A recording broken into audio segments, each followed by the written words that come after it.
नमस्कार मंडळी, मी गौरव वैद्य स्वागत करतो तुमचं सर्वांचं आर्थिक गुंतवणूकच्या दुसऱ्या ब्लॉगमध्ये. आणि आज पण आपल्या प्रश्नांची उत्तरं देण्यासाठी आपल्या सोबत आहे गौरंग वैद्य. नमस्कार.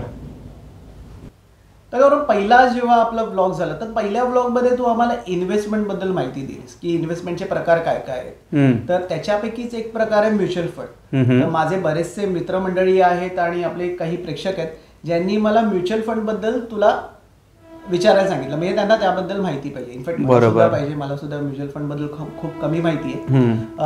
तर पहिल्या प्रश्नापासून आता आपण सुरुवात करूया की म्युच्युअल फंड म्हणजे काय.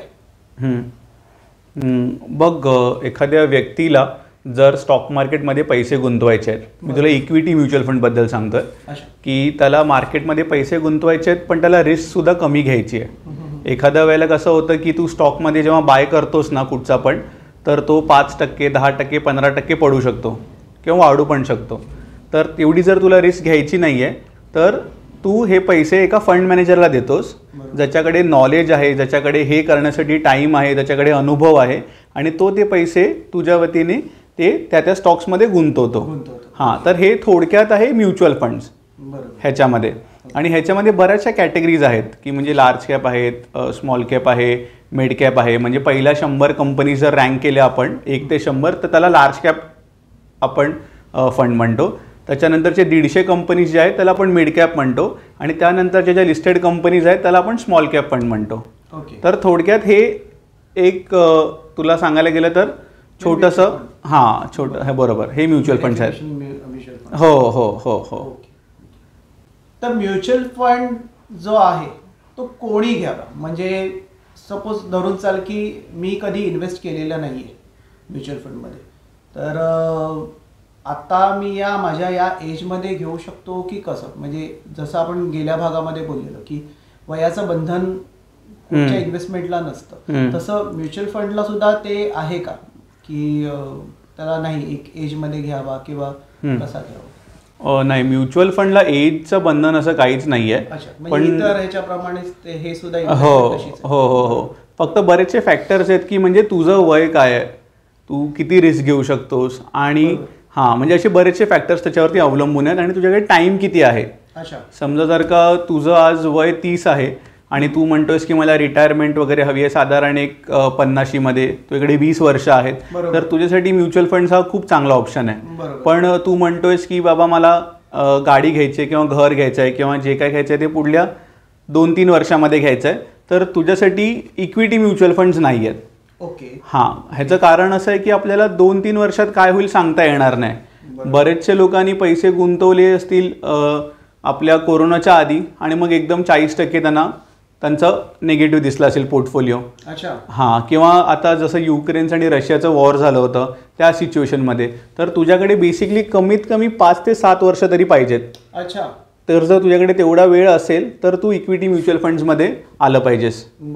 मग त्याच्यामध्ये भरपूर कॅटेगरीज आहेत वेगळ्या वेगळ्या. जसं मी तुला सांगितलं की लार्ज कॅप आहे, मिड कॅप आहे, स्मॉल कॅप आहे, फ्लेक्सी कॅप आहे.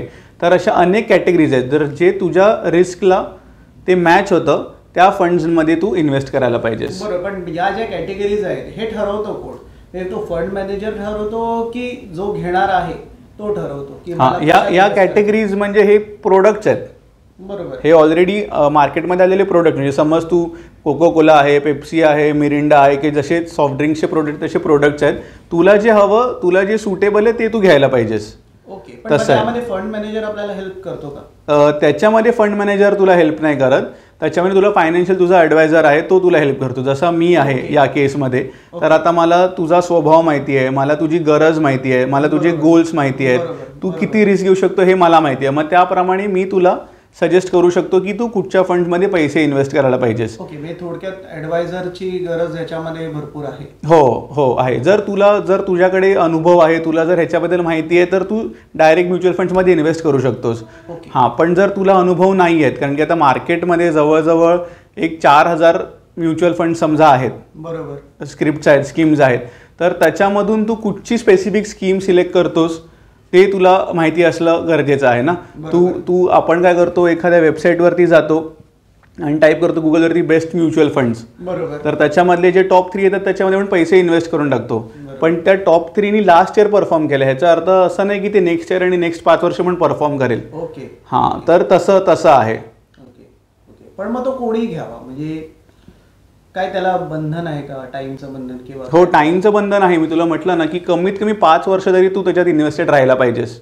अच्छा. कमीत कमी 5 वर्ष राहायला पाहिजेस आणि त्या 5व्या वर्षात 5 वर्षात ठेवण्या इतके पेशन्स पण पाहिजेत आणि माझी तेवढी तयारी पाहिजे फायनान्शियली, म्हणजे बोलतात ना की स्ट्रॉंग असायला पाहिजे की मी ते तेवढे होल्ड करू शकतो पैसे. बरोबर. तुला जसं म्हटलं मी 2-3 वर्षाचा गोल आहे, तर तुला FD ऑप्शन आहे. 5 वर्ष किंवा त्याहून जर तुझे जास्त जर तुझ्याकडे वेळ आहे तर तुला इक्विटी म्युच्युअल फंड्स आहेत. मग त्याच्यामध्ये तू कॅटेगराईज करू शकतो. जर तुला 5-6 वर्षासाठी यायचं आहे तर तू लार्ज कॅपमध्ये वगैरे जाऊ शकतोस, हायब्रिड फंड्समध्ये जाऊ शकतोस. एक 7 वर्षासाठी तू मिड कॅप आणि तसे थोडे रिस्कियर फंड्स घेऊ शकतोस, फ्लेक्सी कॅप वगैरे झाला. आणि जर तुझ्याकडे 10 वर्षांना जास्त जर टाईम होरायझन आहे तर तू स्मॉल कॅप कॅटेगरीमध्ये जाऊ शकतोस. त्याच्यामध्ये कसं आहे की स्मॉल कॅप कंपनी ज्या असतात ना त्या थोड्याशा रिस्की असतात. त्या कंपनी चालल्या तर चालल्या, नाही चालल्या तर त्याच्यामध्ये तुझा लॉस होऊ शकतो. ओके, तसं आहे. तर त्याच्यामध्ये कसं आहे, हा पूर्ण फंड मॅनेजरच्या स्किल्सचा गेम आहे की तो त्याला वाटतं की ही स्मॉल कॅप कंपनी चालेल किंवा एखादी कंपनी चालेल, तो त्याच्यामध्ये तो गुंतवतो. तर ह्याला ना ते अपस्केल व्हायला वेळ लागतो. जसं आता लार्ज कॅप कंपनी एखादी आहे कुठची तरी, रिलायन्स घे, TCS म्हण तू, इन्फोसिस घे, तर या कंपनी वेल एस्टॅब्लिश्ड आहेत. ह्यांचे बॅलन्स शीट्स वगैरे सगळे व्यवस्थित आहेत, ह्यांची मॅनेजमेंट कोण आहे माहिती आहे सगळं. तर इकडे ना रिस्क तुझी फार कमी होऊन जाते. तुला इन्फ्लेशन बीटिंग रिटर्न्स मिळतात इकडे. तुला 8%, 10% रिटर्न्स तुला इकडे मिळतात. पण त्या कंपनीजमध्ये तुला तसं नाही आहे. त्या कंपनीज बंद पण पडू शकतात किंवा तुला 30% रिटर्न्स पण देऊन जाऊ शकतात. तर तुला थोडासा वेळ असायला पाहिजे त्याच्यामध्ये ते ट्रॅक करायला. बरोबर. अगदी तसंच. तर सध्या मार्केट ऑल टाइम हाय, तर लोकांनी आता इन्व्हेस्ट करायला पाहिजे की, म्हणजे कसं की जनरली असं असतं की मार्केट हाय असेल तर आपण इन्व्हेस्ट करतो, तर लो झाल्यानंतर इन्व्हेस्ट करणं चांगलं की हाय असताना इन्व्हेस्ट करणं चांगलं? हां, आता बघा खूप चांगला प्रश्न आहे.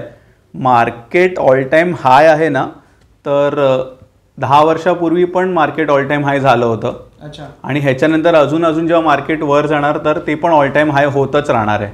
बरोबर आहे. दुसरी गोष्ट, तुला बॉटमच माहिती नाही कुठे आहे. जेव्हा आपल्याकडे कोरोना आला होता तेव्हा सेन्सेक्स 40% पडलं होतं, 25,000 वरती गेलं होतं पॉईंट्सवरती. पण तुला त्याचा बॉटम नाही माहिती ना, ते कुठे स्टॉप होणार आहे आणि कुठून ते रिव्हर्स होणार आहे. तर तू टाईम नाही करू शकत त्याच्यामध्ये मार्केटमध्ये.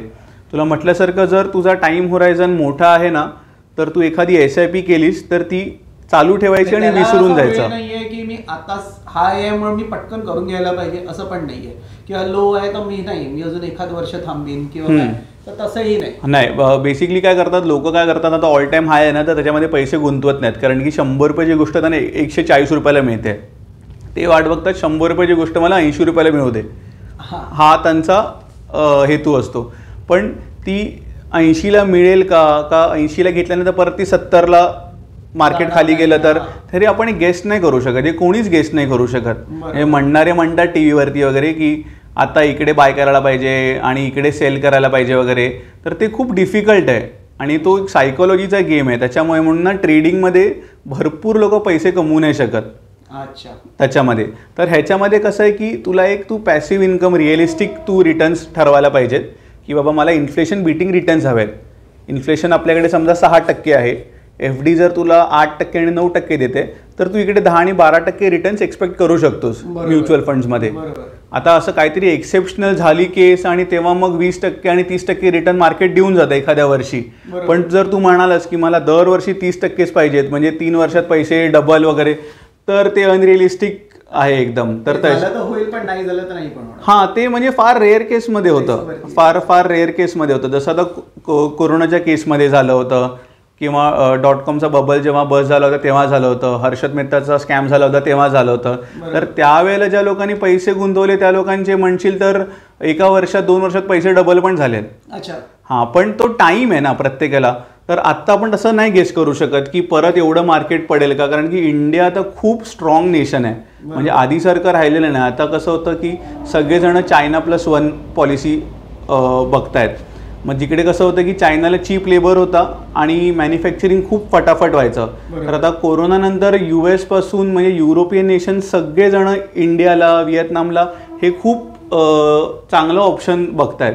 तर इंडियाकडे पण चीप लेबर आहे, चांगला लेबर आहे आणि आपल्याकडे आता जागा पण बऱ्यापैकी आहे. गव्हर्नमेंट पॉलिसीजमुळे एवढे आपल्याकडे ग्रोथ होते आहे ना, तर इंडियाला खूप पुढे स्कोप आहे ह्याच्यामध्ये.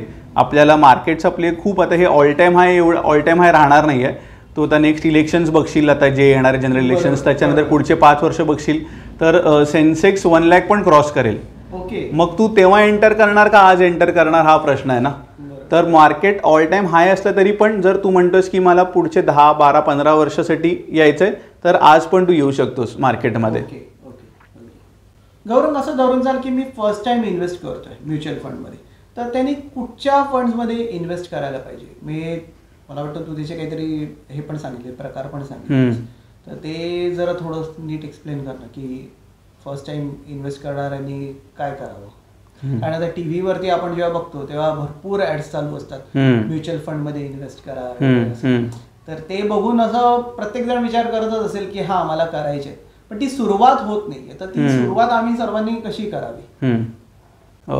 फ्रँकली मत दिलं तर आपण जे म्हणतो ना, आपण जे बघतो आणि परत आपण गुगलवरती टाईप करतो की बेस्ट म्युच्युअल फंड्स आणि हाऊ टू स्टार्ट इन्व्हेस्टमेंट वगैरे वगैरे वगैरे, तर ते एकदम जनरल उत्तर येतं. आता आपण दोघांना पण समजा आजार आहे, आपण एखाद्या डॉक्टरकडे गेलो ना, तर कदाचित तो तुला वेगळं औषध देईल आणि मला वेगळं औषध देईल. बरोबर, तुला कदाचित फक्त एका पॅरासिटामॉलने तुला बरं होता येत असेल आणि सेम आजार माझ्या इम्युनिटीप्रमाणे मला एखादा अँटीबायोटिक लागेल. तसंच तुला म्युच्युअल फंडसाठी पण आहे. आता आपलं एज जरी सेम आहे तरी तुझा जॉब प्रोफाईल काय आहे, बरोबर, तुझ्यावरती किती लोक डिपेंडेंट आहेत, त्याच्यानंतर तुझे लोन्स वगैरे काय आहेत का, तुझे EMI चालू आहेत का, असे म्हणजे भरपूर फॅक्टर्स आहेत. त्याच्यामुळे तुला दिलेले फंड्स आणि मला दिलेले फंड्समध्ये फरक असणार आहे. पहिली गोष्ट तर हे झालं. पण आता इन जनरलच सांगतो की आता कसं होतं की मुलं कमवायला लागतात, 22-23 वर्षाची मुलं कमवायला लागतात आणि मग त्यांना जर गुंतवायचं आहे आणि त्यांचा असा काही स्पेसिफिक गोल पण नाही आहे की बाबा मला घर घ्यायचं आहे किंवा मला रिटायरमेंटचा एवढा पुढचा प्लॅन करायचा आहे वगैरे, त्यांचा असं काही गोल पण नाही आहे. पण ते म्हणतात की 5-7 वर्ष मी थांबू शकतो.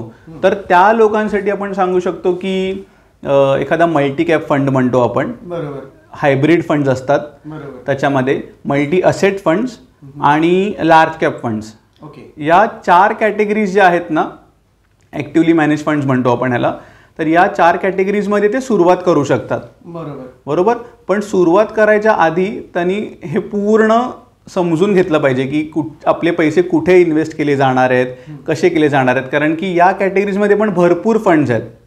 हां, त्याच्यामध्ये भरपूर AMC. आता लार्ज कॅप फंड जर तू म्हणायला गेलास तर त्याच्यामध्ये जवळजवळ 20 AMCs आहेत टोटल. तर त्याच्यातला तू कुठचा फंड निवडणार एक्झॅक्टली, शाखा अजून पुढे वाढत जातात.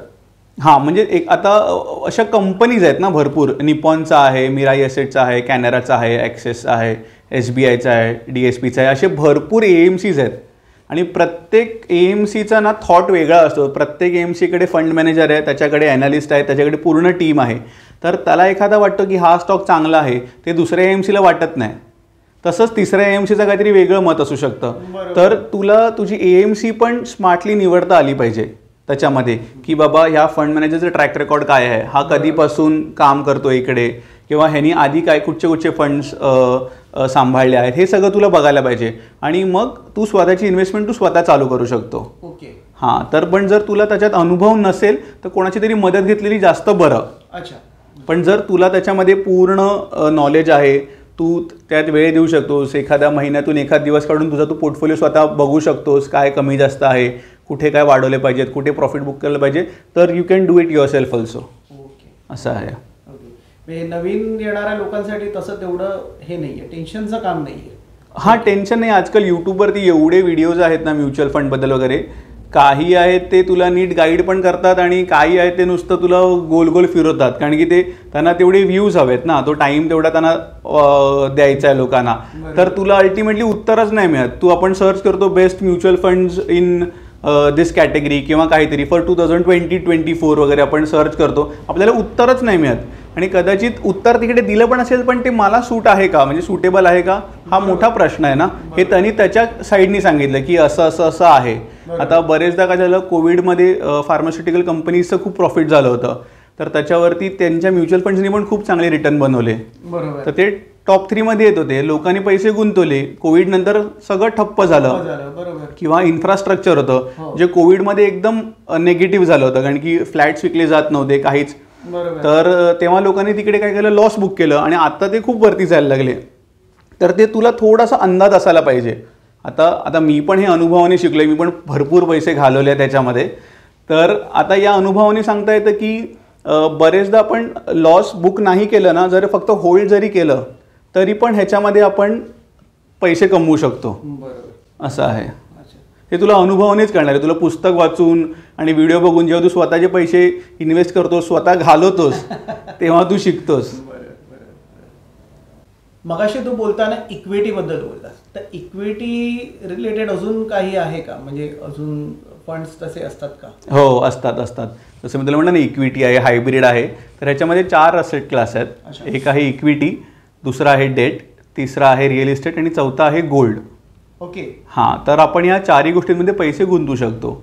इक्विटी जसं मी तुला सांगितलं की तू तुझे पैसे देतोस, एखाद्या कंपनीमध्ये इन्व्हेस्ट करतोस आणि तू त्याचा पार्ट ओनर होतोस. बरोबर. तर ते झालं इक्विटी. दुसरं डेटचं उदाहरण द्यायला गेलं तर FD झाली तुझी. तू बँकेला 1 लाख रुपये देतोस, बँक तेच पैसे पुढे लोकांना लोन्समध्ये देते, housing loan, vehicle loan, business लोनमध्ये. हां, तर हे तुझं डेट इन्व्हेस्टमेंट झालं की तुला त्याच्यावरती कन्फर्म 8% व्याज मिळतं आहे. त्याच्यामध्ये बरेच प्रकार आहेत, बॉन्ड झाले, G-Sec झालं वगैरे, ते सगळं बरेच प्रकार आहेत. तिसरं आहे गोल्ड. गोल्डमध्ये इन्व्हेस्टमेंट म्हणजे तू एक तर फिजिकल गोल्ड घेऊ शकतोस आणि दुसरं आहे पेपर गोल्ड. बरोबर. तर पेपर गोल्डमध्ये कसं आहे की तुला त्याच्यामध्ये ETF मध्ये गुंतवता येतात, तुला त्याचे गोल्ड म्युच्युअल फंड्स येतात, किंवा त्याच्यावरती आणखीन बघायला गेलंस तर गोल्डचे सोव्हरेन बॉन्ड्स असतात. तर हे तुला एक ऑप्शन आहे इन्व्हेस्ट करण्यासाठी, की तुझा हेतूच आहे की बाबा मला फक्त इन्व्हेस्टमेंटच्या दृष्टीनेच हे इन्व्हेस्टमेंट करायचं आहे, गोल्डमध्ये बाईंग करायचं आहे, की 20 वर्षानंतर माझ्या मुलीचं लग्न आहे आणि मला तेव्हा लागणार आहे, आत्ता मला ह्याची काही गरज नाही आहे. तर तुला paper gold is a good option. तू म्हणतोस मला सोनं घालायची आवड आहे, मला अंगठ्या करायच्या आहेत, मला चेन करायचं आहे, तर मग तू फिजिकल गोल्ड घ्यायला पाहिजेस आणि ते तू तसा वापरला पाहिजेस. चौथं आहे रिअल इस्टेट. रिअल इस्टेटमध्ये पण आता सेम तसंच झालं आहे की रिअल इस्टेटमध्ये कसं आहे की तू एकतर खरं प्रॉपर्टी घेऊ शकतोस. बरोबर. आपल्या म्हणजे रेसिडेन्शियल म्हण, कमर्शियल म्हण, तसं तू घेऊ शकतोस. नाहीतर दुसरं ऑप्शन त्यात REIT म्हणून आहे, तर तू त्याच्यामध्ये इन्व्हेस्ट करू शकतोस. हां, तर त्याच्यामध्ये कसं आहे की तू जे पैसे गुंतवतोस तिकडे आपण शेअर्स बाय करतो, तर इकडे हा फंड जो आहे तर हे लोक रिअल इस्टेट स्वतः बाय करतात आणि मग ती लेट आउट करतात, ती लीजवरती देतात मोठ्या मोठ्या कंपनीजला वगैरे. मग त्याच्यातून जी रेंटल यील्ड येतं, रेंट येतं, त्याच्यानी आपल्याला ते आपलं प्रॉफिट मिळतं आपल्याला. तर तो एक प्रकार आहे. तर असे 4 सेट क्लास आहेत टोटल. ओके. पण त्यामध्ये सुद्धा बोलायला भरपूर असेल ना काही? त्याच्यामध्ये बोलायला पण भरपूर आहे, इन्व्हेस्ट करायला पण भरपूर ऑप्शन आहे. म्हणजे आपण एक म्हणू शकतो की जसं लोक घर बाय करतात ना स्वतःला राहण्यासाठी वगैरे, आणि आणखीन नंतर घरं बाय करतात ती इन्व्हेस्टमेंटच्या दृष्टीने बाय करतात, की म्हणजे मी घर घेणार आणि मग मी ते भाड्याने देणार आणि त्याच्यातून मला रिटर्न्स येणार. पण मी म्हणतो, म्हणजे माझं कम्प्लिटली अपोजिट मत आहे त्याच्याबद्दल. हे माझं स्वतःचं मत आहे की जर आपण राहणार नसू ना त्या घरामध्ये, तर घरामध्ये इन्व्हेस्ट नाही केले पाहिजेत ते पैसे. कारण की बघ, जर तू कॅल्क्युलेट केलंस ना, 1 करोडची जर तुझी प्रॉपर्टी आहे तर त्याच्यावरती तुला जास्तीत जास्त भाडं 30,000 रुपये महिन्याला येतं. बरोबर. 3,60,000 रुपये झाले. एक आपण ब्रोकरेज देतो, नंतर आपण रजिस्ट्रेशनची फी भरतो, आपल्याला जवळजवळ 3-1 हजार मेंटेनन्स आहे, प्रॉपर्टी टॅक्स आहे, वॉटर टॅक्स आहे. तर तू हे जर सगळे तुझे पैसे लेस केलेस ना, तर एका वर्षाला तुला ना जास्तीत जास्त 3 लाख रुपयाचं प्रॉफिट होतं त्याच्यामध्ये. बरोबर. तुझी प्रॉपर्टी अप्रिशिएट होते, ते वेगळी गोष्ट आहे. तर ते 3 लाख म्हणजे तुला 1 करोडवरती तुला 3% रिटर्न झाले तुझे. बरोबर. प्लस तुला हा कम्प्लीट जो इन्कम आहे तो टॅक्सेबल आहे. बरोबर. हाऊस प्रॉपर्टीचा जो इन्कम आहे. मग परत तुला ह्याच्यात हा पण व्याप आहे की बाबा दर 11 महिन्यानंतर मला कोणीतरी भाडे करू शोधून घ्या, परत घरामध्ये कलर काम करा वगैरे. हो आहे. आणि ह्याच्यामध्ये की असं म्हणजे टेनंट चांगला असू दे, वेळेवरती पैसे देऊ दे, ह्या सगळ्या गोष्टी पण आहेच. बरोबर. आणि तुला मिळतात किती, फक्त 3%. ते तर तुला बँक पण देते. बरोबर. तुला जेव्हा गरज आहे तेव्हा तू पटकन तो फ्लॅट तुला विकताच येईल ह्याची खात्री पण नाही आहे. बरोबर आहे. तू घेतलंय काय दृष्टीने की मला इन्व्हेस्टमेंट म्हणून घेतलंय, मला गरज पडेल तेव्हा मी विकणार, प्राइस वाढेल तेव्हा विकणार, पण तुला बायर पण समोर पाहिजे ना. बरोबर. त्याच्या अगेन जर तू हेच पैसे इक्विटी म्युच्युअल फंड्समध्ये वगैरे गुंतवलेस तर तुझ्याकडे लिक्विडिटी पण राहते. बरोबर. बरोबर. तुला 1 करोडमध्ये समजा जर का तुला वाटलं की मला 5 लाख रुपये हवेत तर तू 5 लाख रुपये फक्त काढून घेऊ शकतोस. तुला काही पूर्ण घर विकायचं आहे वगैरे तसा काही प्रकार करावा लागत नाही. तर हां, इकडे तुझं प्रॉफिट समजा दिसतंय तुला की बाबा 20% प्रॉफिट झालंय मला, तर तू त्याच्यात थोडं प्रॉफिट बुकिंग करू शकतोस. पण तू फ्लॅटमध्ये तसं नाही करू शकत ना की रेट वाढल्या म्हणून थोडं घर विकूया, तसं नाही करतायत. प्लस तू ना त्याच्यातून एक 8 ते 12% रिटर्न्स एक्सपेक्ट करू शकतोस इक्विटी म्युच्युअल फंड्समधून. म्हणजे तू बघायला गेलास ना तुझं की इकडचं रेंटल यील्ड प्लस फ्लॅटचं अप्रिसिएशनला जास्त रिटर्न्स तुला इक्विटीमधून मिळतात. जर तुझ्याकडे एक घर असेल तर सेकंड घर इन्व्हेस्टमेंटच्या हेतूनी न घेतलेलं, असं माझं मत आहे. तर मंडळी, आजच्या भागामध्ये आपण म्युच्युअल फंडबद्दल माहिती घेतली. खरं तर म्युच्युअल फंड एवढा मोठा विषय असेल असं मला वाटलं नव्हतं. आणि मला वाटतं आपण खूप कमीच बोललो नाही तसं. हो, त्याच्यावरती भरपूर आहे, म्हणजे अजूनही भरपूर बोलायला. बरोबर. तर या आपल्याला कुठेतरी एक टाईमचं लिमिट आहे, त्यामुळे आपण व्लॉग इथेच थांबवतो आहे. जर तुम्हाला म्युच्युअल फंडबद्दल किंवा इतर कोणत्या विषयाबद्दल जर काही प्रश्न असतील तर तुम्ही ते आम्हाला कमेंटमध्ये नक्की विचारा. तसंच माझं फेसबुक आणि इंस्टाग्रामवरती सुद्धा अकाउंट आहे, तर त्याच्यामध्ये सुद्धा तुम्ही तुमचे प्रश्न विचारू शकता. आणि तुम्हाला कुठच्या एखाद्या इन्व्हेस्टमेंटच्या विषयाबद्दल जर माहिती हवी असेल, तुम्हाला त्या विषयाचा व्लॉग बघायला आवडत असेल तर ते सुद्धा आम्हाला कमेंटमध्ये नक्की पाठवा. आम्ही त्या विषयावरती व्लॉग बनवू. नाही? हो, नक्की नक्की. आता दोघांचे मला आणखीन मेसेजेस आले आहेत. हां, त्याच्यामध्ये ते त्यांची केस स्टडी त्यांना थोडंसं रिव्ह्यू करून हवं, म्हणजे त्यांना कशी इन्व्हेस्टमेंट पुढे करायची वगैरे. ओके. तर आपण बघूया पुढच्या वेळेला जर जमलं तर आपण ते एक्सप्लेन करू. ओके. तर मंडळी, या भागामध्ये एवढंच. भेटूया नवीन एका भागामध्ये नवीन एका विषयासकट.